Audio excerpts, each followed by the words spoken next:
really what we're trying to get to with this whole project is to deliver HQ quality services out to you guys. I'm sure every time you're back, for the central meetings that we have and everything else like that, it's always kind of fun to actually turn on your email and it comes up right away instead of having to go over the WAN or something else like that to get to it. So we're trying to do things like that to really accelerate the way that we're able to deliver applications to you guys and to improve the way that we deliver those applications too. So, through this process, I think we'll be able to deliver a lot of new capabilities to you guys and kind of, advance the rate at which we can deliver those new applications. I also think we're going to be able to reduce a lot of the latency that currently exists in the network today.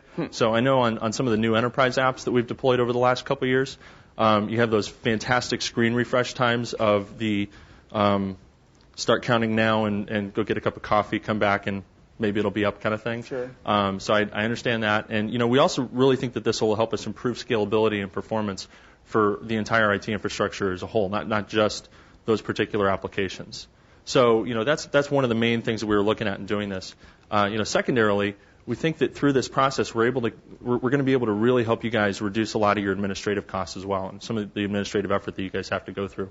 I know we have to rely on you guys individually for a lot of things on the local level right now, like administering patches on your systems and administering security and making sure that backup tapes are encrypted and everything else like that.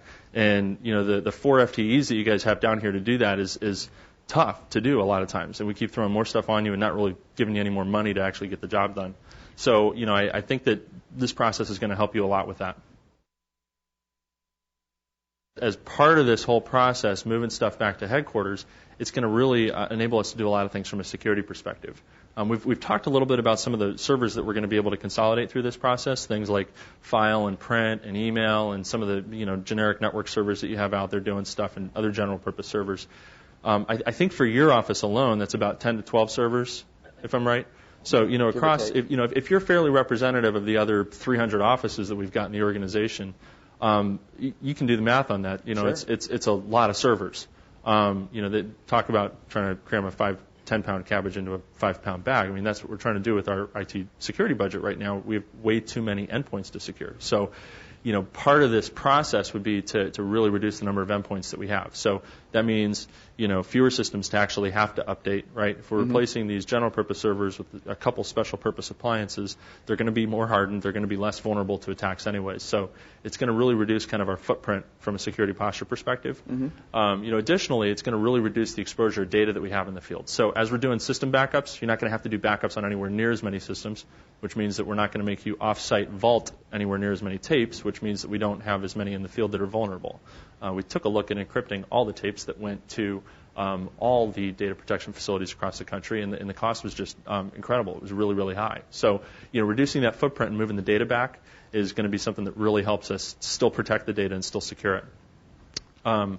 Additionally, moving everything back to headquarters is going to provide some really interesting disaster recovery and continuity of operations capabilities for us. So, right now, we're operating email. Like I said, we've got 13 different systems, but they're located all across the country. So, if email goes down in a branch office someplace, there really isn't any way that we can consolidate that back up or bring it back up at this point. It's just out for a while until we get it fixed. Email's turned into a really critical communication platform for us, so we kind of need to have that stuff up and running a lot quicker.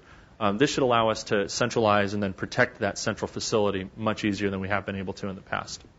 So email being a part of that, file services being another part. As we start to combine those two platforms and look at email and file and all the enterprise content through a single framework, those types of things are going to operate so much better for us in a consolidated data center where we can have, essentially instant DR and active processing between multiple facilities like that.